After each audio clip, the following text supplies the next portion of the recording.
कार्तिक मास कथा अध्याय 14। जय श्री कृष्णा। राधे राधे। आप सभी का दिन शुभ और मंगलमय हो। आज सुनिए कार्तिक मास महात्म्य में आगे का अध्याय। आज के अध्याय की शुरुआत हम भगवान श्री कृष्ण जी की कथा के साथ करते हैं। तो चलिए कथा का रसपान करते हैं। एक बार भगवान श्री कृष्ण सो रहे थे और निद्रा अवस्था में उनके मुख से राधा जी का नाम निकला। पटरानियों को लगा कि वह प्रभु की इतनी सेवा करती हैं, परंतु प्रभु को सबसे ज्यादा राधा जी का ही स्मरण रहता है। रुक्मिणी जी एवं अन्य रानियों ने रोहिणी जी से राधा रानी व श्री कृष्ण के प्रेम व ब्रज लीलाओं का वर्णन करने की प्रार्थना की।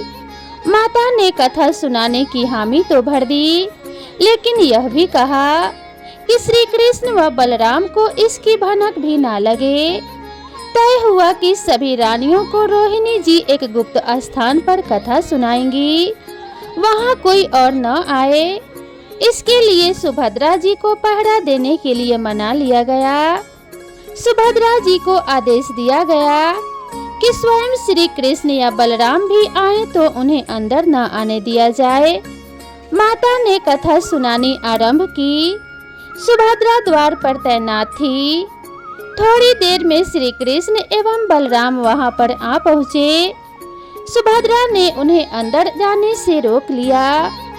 इससे भगवान श्री कृष्ण को कुछ संदेह हुआ। वह बाहर से ही अपनी सूक्ष्म शक्ति द्वारा अंदर की माता द्वारा वर्णित ब्रज लीलाओं को आनंद लेकर सुनने लगे। बलराम जी भी कथा का आनंद लेने लगे। कथा सुनते सुनते श्री कृष्ण बलराम व सुभद्रा के हृदय में ब्रज के प्रति अद्भुत प्रेम भाव उत्पन्न हुआ। उस भाव में उनके पैर हाथ सिकुड़ने लगे जैसे बाल्यकाल में थे। तीनों राधा जी की कथा में ऐसे विभोर हुए कि मूर्ति के समान जड़ प्रतीत होने लगे। बड़े ध्यान पूर्वक देखने पर भी उनके हाथ पैर दिखाई नहीं देते थे। सुदर्शन ने भी द्रवित होकर लंबा रूप धारण कर लिया। उसी समय देव मुनि नारद वहां पर आ पहुँचे। भगवान के इस रूप को देखकर आश्चर्यचकित हो गए और निहारते रहे। कुछ समय बाद जब तंद्रा भंग हुई तो नारद जी ने प्रणाम करके भगवान श्री कृष्ण से कहा कि हे प्रभु, मेरी इच्छा है, मैंने आज जो रूप आपका देखा है वह रूप आपके भक्तजनों को पृथ्वी लोक पर चिरकाल तक देखने को मिले। आप इस रूप में पृथ्वी पर वास करें। भगवान श्री कृष्ण नारद जी की बात से प्रसन्न हुए और उन्होंने कहा कि ऐसा ही होगा। कली काल में मैं इसी रूप में नीलांचल क्षेत्र में अपना स्वरूप प्रकट करूंगा। कलयुग आगमन के उपरांत प्रभु की प्रेरणा से मालव राज इंद्रद्युम्न ने भगवान श्री कृष्ण, बलभद्र जी और बहन सुभद्रा जी की ऐसी ही प्रतिमा जगन्नाथ मंदिर में स्थापित कराई। राजा इंद्रद्युम्न श्रेष्ठ प्रजा पालक राजा थे। प्रजा उन्हें बहुत प्रेम करती थी। प्रजा सुखी और संतुष्ट थी। राजा के मन में इच्छा थी कि वह कुछ ऐसा करे जिससे सभी उन्हें स्मरण रखे। दैव योग से इंद्रद्युम्न के मन में एक अज्ञात कामना प्रकट हुई कि वह ऐसा मंदिर का निर्माण कराए जैसा दुनिया में कहीं और न हो। इंद्रद्युम्न विचारने लगे कि आखिर उनके मंदिर में किस देवता की मूर्ति स्थापित करे। राजा के मन में यही इच्छा और चिंतन चलने लगा। एक रात इसी पर गंभीर चिंतन करते सो गए। नींद में राजा ने एक सपना देखा। सपने में उन्हें एक देववाणी सुनाई पड़ी। इंद्रद्युम्न ने सुना, राजा तुम पहले नए मंदिर का निर्माण आरंभ करो। मूर्ति विग्रह की चिंता छोड़ दो। उचित समय आने पर तुम्हें स्वयं राह दिखाई पड़ेगी। राजा नींद से जाग उठे। सुबह होते ही उन्होंने अपने मंत्रियों को सपने की बात बताई। राज पुरोहित के सुझाव पर शुभ मुहूर्त में पूर्वी समुद्र तट पर एक विशाल मंदिर के निर्माण का निश्चय हुआ। वैदिक मंत्रोच्चार के साथ मंदिर का निर्माण का श्री गणेश हुआ। राजा इंद्रदुम्न के मंदिर बनवाने की सूचना शिल्पियों और कारीगरों को हुई। सभी इसमें योगदान देने पहुँचे। दिन रात मंदिर के निर्माण में सभी मिलकर जुट गए। कुछ ही वर्षों में मंदिर बनकर तैयार हुआ। सागर तट पर एक विशाल मंदिर का निर्माण तो हो गया, परंतु मंदिर के भीतर भगवान की मूर्ति की समस्या जस की तस थी। राजा फिर से चिंतित होने लगे। एक दिन मंदिर के गर्भगृह में बैठकर इसी चिंतन में बैठे राजा की आंखों में आंसू निकल आए। राजा ने भगवान से विनती की कि हे प्रभु, आपके किस स्वरूप को इस मंदिर में स्थापित करूं? इसकी चिंता से मैं अति व्यग्र हूं। कृपया करके मुझे मार्ग दिखाइए। आपने स्वप्न में जो संकेत दिया था उससे पूरा होने का समय कब आएगा? देव विग्रह विहीन मंदिर देख सभी मुझ पर हंसेंगे। राजा की आंखों से आंसू झरझर बह रहे थे और वह प्रभु से प्रार्थना करते जा रहे थे। प्रभु, आपके आशीर्वाद से अब मेरा बड़ा सम्मान है। प्रजा समझेगी कि मैंने झूठ मूठ में स्वप्न में आपके आदेश की बात कहकर इतना बड़ा श्रम कराया। हे प्रभु, मुझे मार्ग दिखाइए। राजा दुखी मन से अपने महल में चले गए। उस रात राजा ने फिर से एक सपना देखा। सपने में उन्हें देववाणी सुनाई दी। राजन, यहाँ निकट में ही भगवान श्री कृष्ण का विग्रह रूप है। तुम उन्हें खोजने का प्रयास करो, तुम्हें दर्शन अवश्य मिलेंगे। इंद्रद्युम्न ने स्वप्न की बात पुनः पुरोहित और मंत्रियों को बताई। सभी यह निष्कर्ष पर पहुँचे कि प्रभु की कृपा सहज प्राप्त नहीं होगी। उसके लिए हमें निर्मल मन से परिश्रम आरंभ करना होगा। भगवान के विग्रह का पता लगाने की जिम्मेदारी राजा इंद्रद्युम्न ने 4 विद्वान पंडितों को सौंप दिया। प्रभु इच्छा से प्रेरित होकर चारों विद्वान 4 दिशाओं में निकले। उन चारों में एक विद्वान थे विद्यापति। वह चारों में सबसे कम उम्र के थे। प्रभु के विग्रह की खोज के दौरान उनके साथ बहुत सी अलौकिक घटनाएं हुई। पंडित विद्यापति पूर्व दिशा की ओर चले। कुछ आगे चलने के बाद विद्यापति उत्तर की ओर मुड़े तो उन्हें एक जंगल दिखाई दिया। वह भयावह वन था। विद्यापति भगवान श्री कृष्ण के उपासक थे। उन्होंने श्री कृष्ण का स्मरण किया और राह दिखाने की प्रार्थना की। भगवान श्री कृष्ण की प्रेरणा से उन्हें राह दिखने लगी। प्रभु का नाम लेते ही वह वन में चले जा रहे थे। जंगल के मध्य में उन्हें एक पर्वत दिखाई दिया। पर्वत के वृक्षों से संगीत की ध्वनि सा सुरमय संगीत सुनाई पड़ रहा था। विद्यापति संगीत के जानकार थे। उन्हें वहां मृदंग, बंसी और करताल की मिश्रित ध्वनि सुनाई दे रही थी। यह संगीत उन्हें दिव्य लगा। संगीत की लहरियों को खोजते विद्यापति आगे बढ़ चले। वह जल्दी ही पहाड़ी की चोटी पर पहुंच गए। पहाड़ के दूसरी ओर उन्हें एक सुंदर घाटी दिखी, जहां भील नृत्य कर रहे थे। विद्यापति उस दृश्य को देखकर मंत्रमुग्ध थे। सफर के कारण थके थे, पर संगीत से थकान मिट गई और उन्हें नींद आने लगी। अचानक एक बाघ की गर्जना सुनकर विद्यापति घबरा उठे। बाघ उनकी ओर दौड़ता आ रहा था। बाघ को देखकर विद्यापति घबरा गए और बेहोश होकर वहीं गिर पड़े। बाघ विद्यापति पर आक्रमण करने ही वाला था कि तभी एक स्त्री ने बाघ को पुकारा। उस स्त्री की आवाज को सुनकर बाघ मौन खड़ा हो गया। स्त्री ने उसे लौटने का आदेश दिया तो बाघ लौट पड़ा। बाघ उस स्त्री के पैरों के पास ऐसे लौटने लगा जैसे कोई बिल्ली पुचकार सुनकर खेलने लगती है। युवती बाघ की पीठ को बड़े प्यार से थपथपाने लगी और वह बाघ स्नेह से लौटता रहा।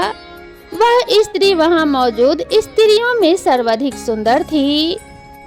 वह भीलों के राजा विश्वासु की इकलौती पुत्री ललिता थी। ललिता ने अपनी सेविकाओं को अचेत विद्यापति की देखभाल के लिए भेजा। सेविकाओं ने झरने से जल लेकर विद्यापति पर छिड़का। कुछ देर बाद विद्यापति की चेतना लौटी, उन्हें जल पिलाया गया। विद्यापति यह सब देखकर कुछ आश्चर्य में थे। ललिता विद्यापति के पास आई और पूछा कि आप कौन हैं और भयानक जानवरों से भरे इस वन में आप कैसे पहुँचे? आपके आने का प्रयोजन बताइए ताकि मैं आपकी सहायता कर सकूं। विद्यापति के मन से बाघ का भय पूरी तरह से गया नहीं था। ललिता ने यह बात भांप ली और उन्हें सांत्वना देते हुए कहा कि हे विप्रवर, आप मेरे साथ चले।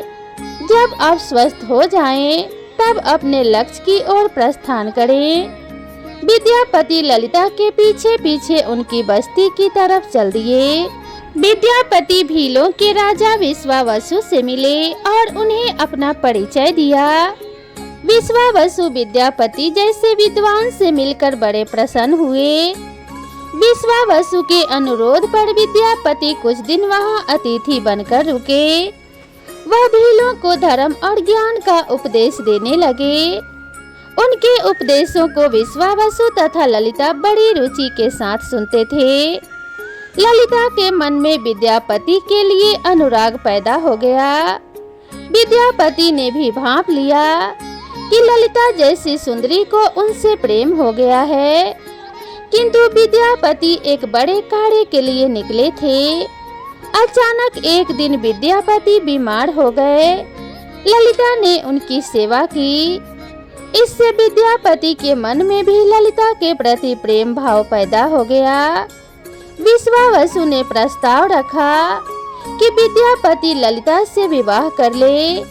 विद्यापति ने इसे स्वीकार कर लिया। कुछ दिन दोनों के सुखमय बीते।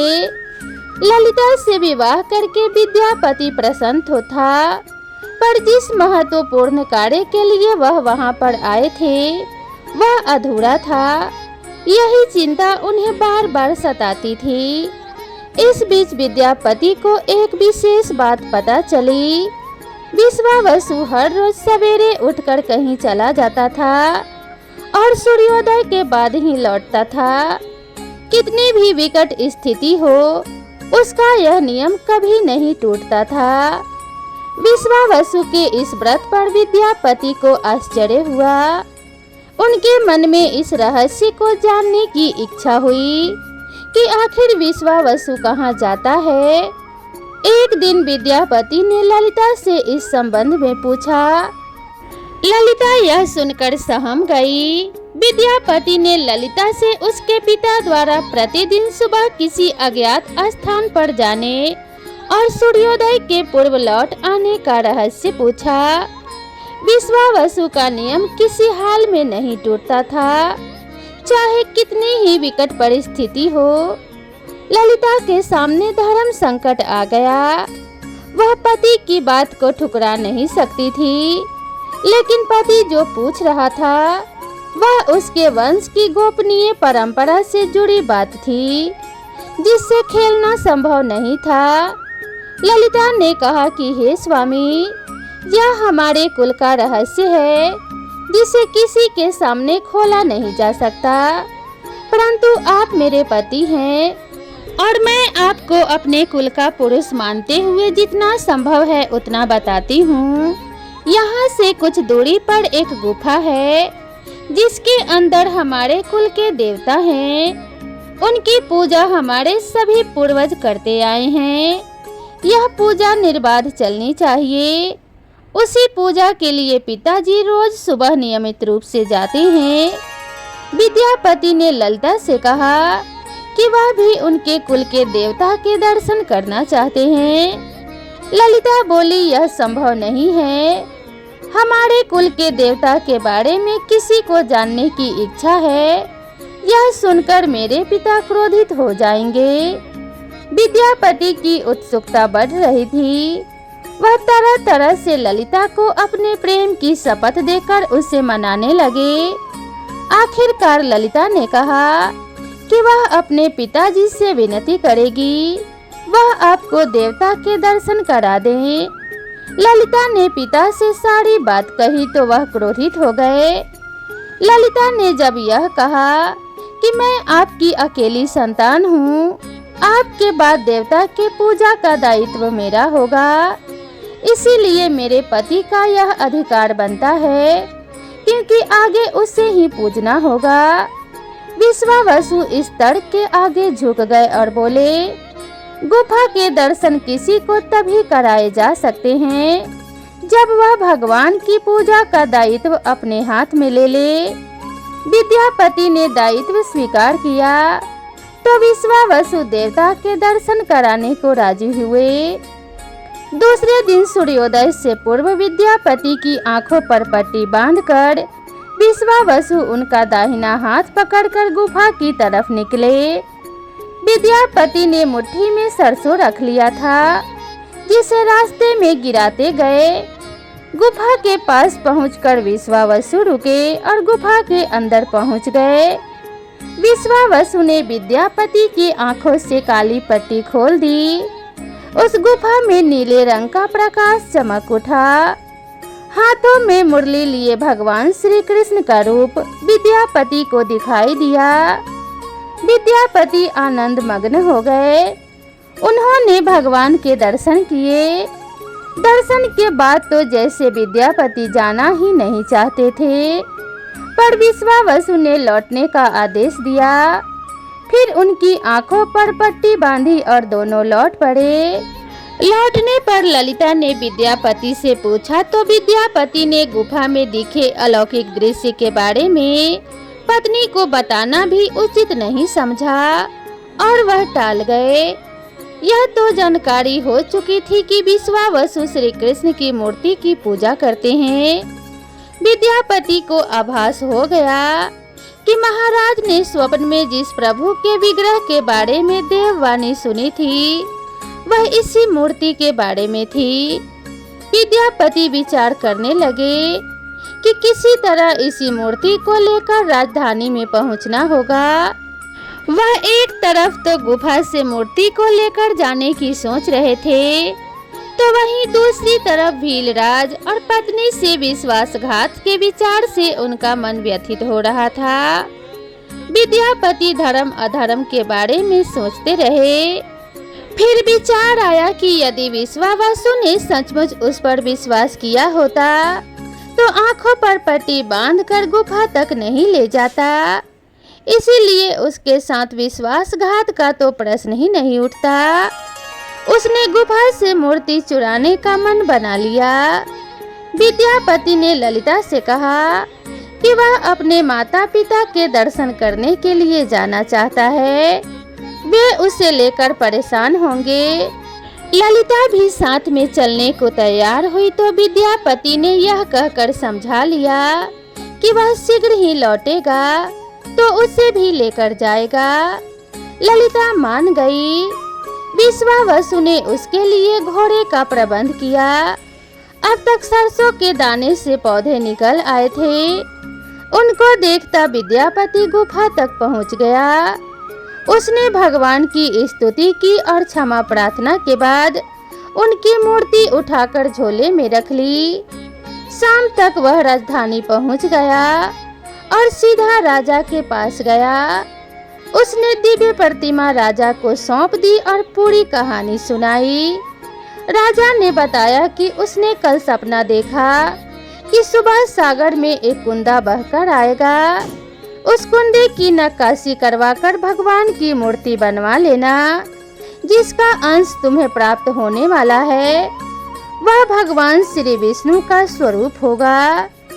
तुम जिस मूर्ति को लाए हो वह भी भगवान विष्णु का ही अंश है। दोनों आश्वस्त थे कि उनकी तलाश पूरी हो गई है। राजा ने कहा कि जब भगवान द्वारा भेजी लकड़ी से हम इस प्रतिमा का बड़ा स्वरूप बनवा लेंगे तब तुम अपने ससुर से मिलकर उन्हें मूर्ति वापस कर देना। उनके कुल देवता का इतना बड़ा विग्रह एक दिव्य भव्य मंदिर में स्थापित देखकर उन्हें खुशी ही होगी। दूसरे दिन सूर्योदय से पूर्व राजा विद्यापति तथा मंत्रियों को लेकर सागर तट पर पहुंचा। स्वप्न के अनुसार एक बड़ा कुंदा पानी में बहकर आ रहा था। सभी उसे देखकर बहुत प्रसन्न हुए। कई नावों पर बैठकर राजा के सेवक उस कुंदे को खींचने पहुंचे। मोटी मोटी रस्सियों से कुंदे को बांधकर खींचा जाने लगा, लेकिन कुंदा टस से मस नहीं हुआ। और लोग भेजे गए, लेकिन सैकड़ों लोग और नावों का प्रयोग करके भी कुंदे को हिलाया तक नहीं जा सका। राजा का मन उदास हो गया। सेनापति ने एक लंबी सेना कुंदे को खींचने के लिए भेज दी। सारे सागर में सैनिक ही सैनिक नजर आने लगे, लेकिन सभी मिलकर कुंदे को अपने स्थान से हिला तक ना सके। सुबह से रात हो गई। अचानक राजा ने काम रोकने का आदेश दिया। उसने विद्यापति को अकेले में ले जाकर कहा कि वह समस्या का कारण जान गया है। राजा के चेहरे पर संतोष के भाव थे। राजा ने विद्यापति को गोपनीय रूप से कहीं चलने की बात कही। राजा इंद्रद्युम्न ने कहा कि अब भगवान का विग्रह बन जाएगा, बस एक काम करना होगा। राजा इंद्रद्युम्न को भगवान की प्रेरणा से समझ में आने लगा कि आखिर प्रभु के विग्रह के लिए जो लकड़ी का कुंदा पानी में बहकर आया है, वह हिलडुल भी क्यों नहीं रहा है। राजा ने विद्यापति को बुलाया और कहा, तुम जिस दिव्य मूर्ति को अपने साथ लाए हो, उसकी अब तक जो पूजा करता था, उससे तुरंत भेंट करके क्षमा मांगनी होगी। बिना उसके स्पर्श किए यह कुंदा आगे नहीं बढ़ सकेगा। राजा इंद्रद्युम्न और विद्यापति विश्वावसु से मिलने पहुँचे। राजा ने पर्वत की चोटी से जंगल को देखा तो उसकी सुंदरता को देखता ही रह गया। दोनों भीलों की बस्ती की ओर चुपचाप चलते रहे। इधर विश्वावसु अपने नियमित दिनचर्या के हिसाब से गुफा में अपने कुल देवता की पूजा करने के लिए चला। वहां प्रभु की मूर्ति गायब देखी तो वह समझ गए कि उनके दामाद ने ही यह छल किया है। विश्वावसु लौटे और ललिता को सारी बात सुना दी। विश्वावसु पीड़ा से भरा घर के आंगन में पछाड़ खाकर गिर गए। ललिता अपने पति द्वारा किए गए विश्वासघात से दुखी थी और स्वयं को इसका कारण मान रही थी। पिता पुत्री दिन भर विलाप करते रहे। उन दोनों ने अन्न का एक भी दाना न छुआ। अगली सुबह विश्वावसु उठे और सदा की तरह अपनी दिनचर्या का पालन करते हुए गुफा की तरफ बढ़ निकले। वह जानते थे कि प्रभु का विग्रह वहां नहीं है, फिर भी उनके पैर गुफा की ओर खींचे चले जाते थे। विश्वावसु के पीछे ललिता और रिश्तेदार भी चले। विश्वावसु गुफा के भीतर पहुँचे, जहाँ भगवान की मूर्ति होती थी। उस चट्टान के पास खड़े होकर हाथ जोड़कर खड़े रहे। फिर उसी ऊंची चट्टान पर गिर गए और बिलख बिलख कर रोने लगे। उनके पीछे प्रजा भी रो रही थी। एक भील युवक भागता हुआ गुफा के पास आया और बताया कि उसने महाराज और उनके साथ विद्यापति को बस्ती की ओर आते देखा है। यह सुनकर सब चौंक उठे। विश्वावसु राजा के स्वागत में गुफा से बाहर आए, लेकिन उनकी आंखों में आंसू थे। राजा इंद्रद्युम्न विश्वावसु के पास आए और उन्हें अपने हृदय से लगा लिया।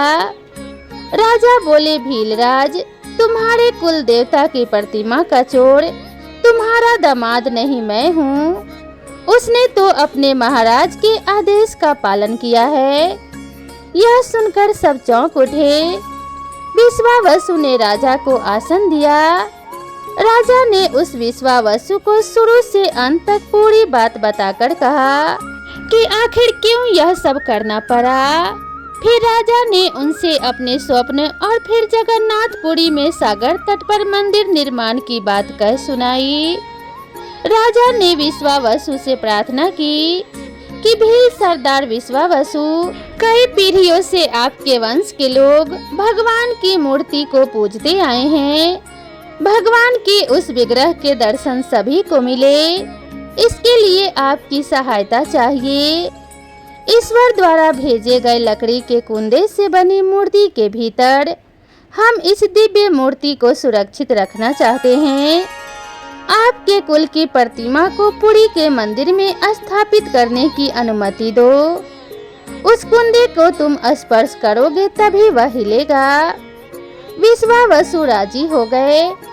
राजा सपरिवार विश्वावसु को लेकर सागर तट पर पहुँचे। विश्वावसु ने कुंदे को छुआ। छूते ही कुंदा अपने आप तैरता हुआ किनारे पर आने लगा। राजा के सेवकों ने उस कुंदे को राजमहल में पहुंचा दिया।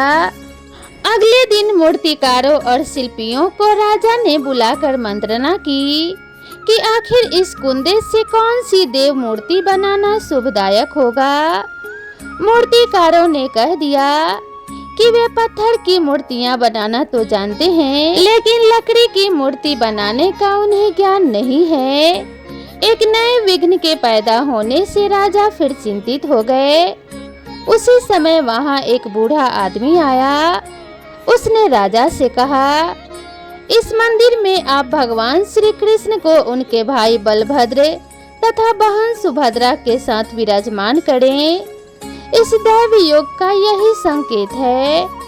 राजा को उस बूढ़े व्यक्ति की बात से सांत्वना मिली, लेकिन समस्या यह थी कि आखिर मूर्ति बने कैसे। उस बूढ़े ने कहा कि मैं इस कला में कुशल हूँ। मैं इस पवित्र कार्य को पूरा करूँगा और मूर्तियाँ बनाऊँगा, पर मेरी एक शर्त है। राजा प्रसन्न हो गए और उनकी शर्त पूछी। बूढ़े शिल्पीकार ने कहा, मैं भगवान की मूर्ति के निर्माण का काम एकांत में करूँगा। मैं यह काम बंद कमरे में करूँगा। कार्य पूरा करने के बाद मैं स्वयं दरवाजा खोलकर बाहर आऊँगा। इस बीच मुझे कोई नहीं बुलाएगा। राजा सहमत तो थे, लेकिन उन्हें एक चिंता हुई और बोले, यदि कोई आपके पास नहीं आएगा तो ऐसी हालत में आपके खाने पीने की व्यवस्था कैसे होगी। शिल्पी ने कहा, जब तक मेरा काम पूर्ण नहीं होता मैं कुछ खाता पीता नहीं हूँ। राज मंदिर के एक विशाल कक्ष में उस बूढ़े शिल्पी ने स्वयं को 21 दिनों के लिए बंद कर लिया और काम शुरू कर दिया। भीतर से आवाजें आती थी। महारानी गुंडीचा देवी दरवाजे से कान लगाकर अक्सर छेनी हथौड़े के चलने की आवाजें सुना करती थी। महारानी रोज की तरह कमरे के दरवाजे से कान लगाए खड़ी थी। 15 दिन बीते थे कि उन्हें कमरे से आवाज सुनाई पड़नी बंद हो गई। जब मूर्तिकार के काम करने की कोई आवाज न पड़ी तो रानी चिंतित हो गई।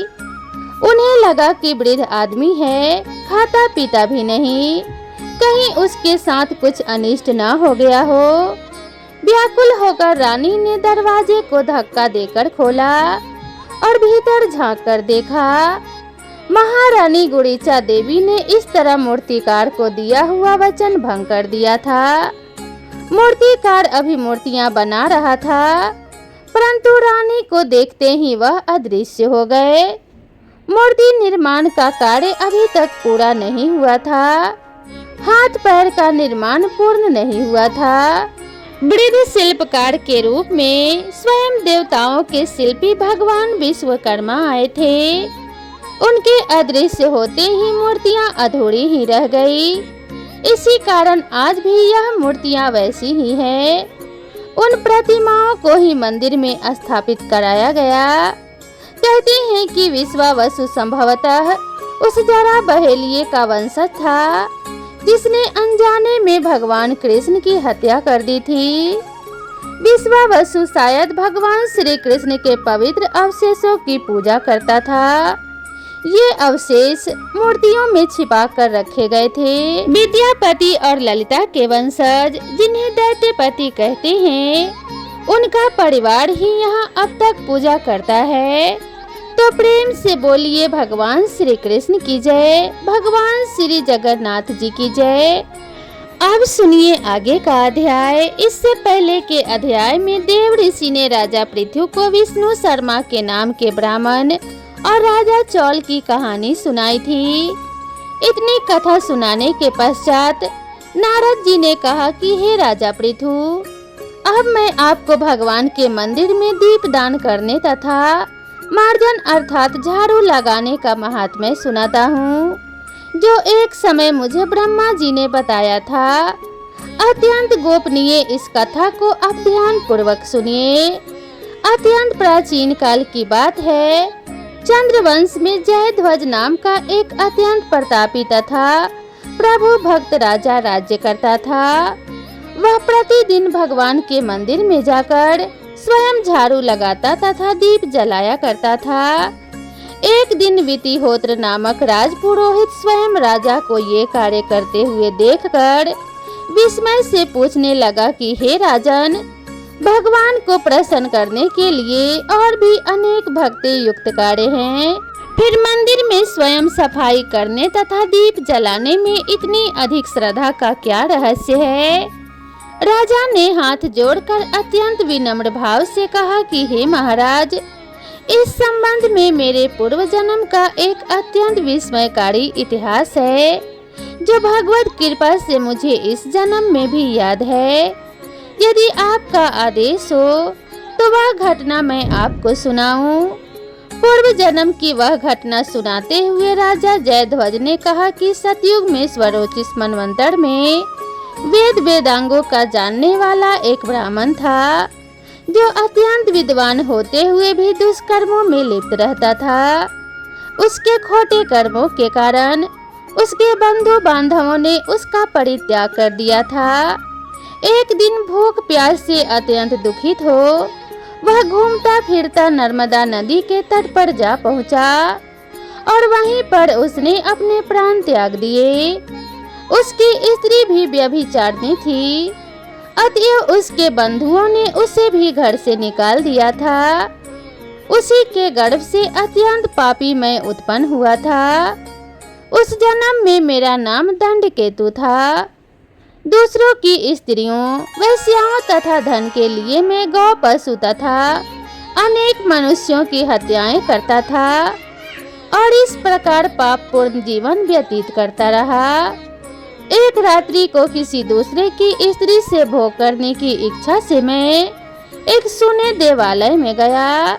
वहां जाकर मैंने वस्त्र से स्थान साफ किया और दीपक जलाया। उस सुने मंदिर में दीपक जलता देखकर ग्राम रक्षक वहां आ गए और मुझे चोर या डाकू समझकर उन्होंने लाठियों से मुझ पर इतने प्रहार किए कि मेरी मृत्यु हो गई। प्राण निकलते ही भगवान के दूत वहां आ गए और मुझे सुंदर विमान में बिठाकर बैकुंठ को ले गए। कार्तिक के महीने में भगवान के मंदिर में झाड़ू लगाने तथा दीपक जलाने से मुझे इतना फल मिला कि कई कल्प तक स्वर्ग में सुख भोग कर अब मैंने चंद्रवंश में जन्म लिया है। यदि श्रद्धा और भक्ति पूर्वक यही क्रिया कार्तिक के पूरे महीने की जाए तो उसके पुण्य का तो क्या ही कहना, उसका वर्णन ब्रह्मा जी भी नहीं कर सकते। एक अन्य कथा सुनाते हुए नारद जी ने कहा कि हे राजा पृथु, अब दूसरे के दीपक जलाने का महात्म्य सुनो। मनुवंश के प्रतापी राजा रैवत के पुत्र भद्र बुद्धि के पुत्र का नाम सुदर्शन था। नाम के अनुरूप ही सुदर्शन अत्यंत सुंदर और पराक्रमी था। भद्र बुद्धि की राजधानी नर्मदा के तट के समीप महेंद्र पर्वत पर थी। एक बार शिकार खेलने के लिए सुदर्शन अपने साथियों के साथ वन में गया। घूमते फिरते हुए उसने नदी के पार एक सुंदर कन्या को देखा, तो साथियों को वहीं छोड़कर घोड़े पर सवार होकर तत्काल नदी के उस पार जा पहुंचा। वहां उस रूपवती कन्या को देखकर सुदर्शन उस पर मोहित हो गया। कन्या भी उस अत्यंत सुंदर बलशाली वीर पुरुष को देखकर लज्जा को प्राप्त हुई। सुदर्शन ने शालीनता पूर्वक उस कन्या से उसका परिचय पूछा। तब उस कन्या ने बतलाया कि वह गौर राजा की पुत्री है और उसका नाम मदनालसा है। अपनी सखियों के साथ क्रीड़ा करने के लिए वह यहाँ पर आई है। इसके बाद स्वेच्छा पूर्वक उन दोनों ने गंधर्व रीति से वहीं पर अपना विवाह कर लिया और नर्मदा नदी के तट पर विहार करते रहे। फिर अपने घर पर आकर वे दोनों आनंद पूर्वक रहने लगे। कुछ समय बाद राजा भद्रबुद्धि अपने पुत्र सुदर्शन को राज्य सौंपकर स्वयं वन में चले गए।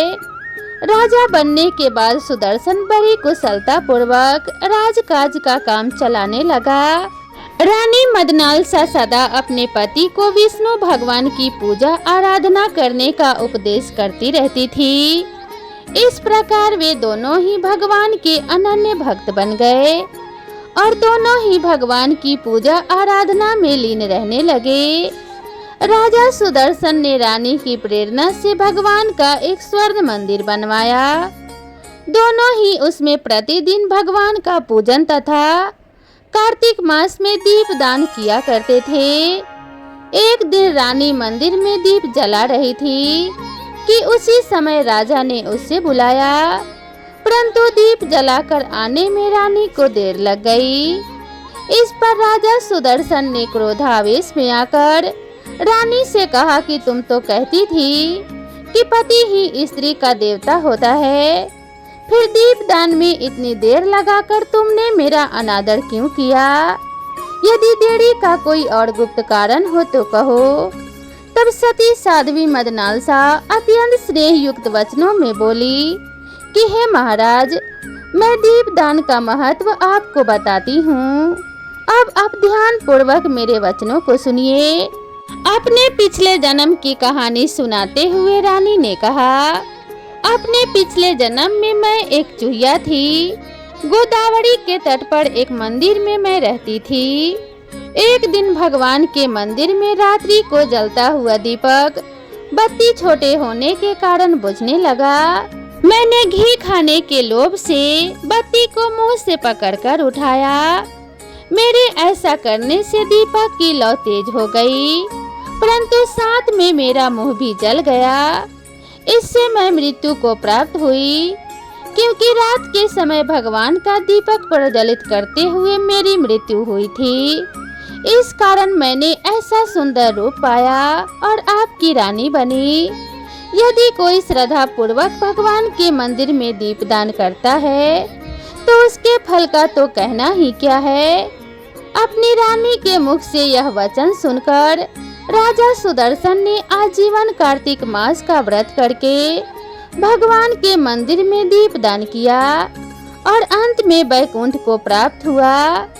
अब आगे का वृतांत आप सभी अगले अध्याय में सुनिएगा। तब तक के लिए जय श्री कृष्ण, राधे राधे। भगवान श्री कृष्ण और राधा रानी की कृपा आप सभी पर बनी रहे, इसी कामना के साथ आप सभी से विदा लेते हैं। मिलते हैं नेक्स्ट वीडियो में नेक्स्ट अध्याय के साथ। तब तक के लिए राधे राधे।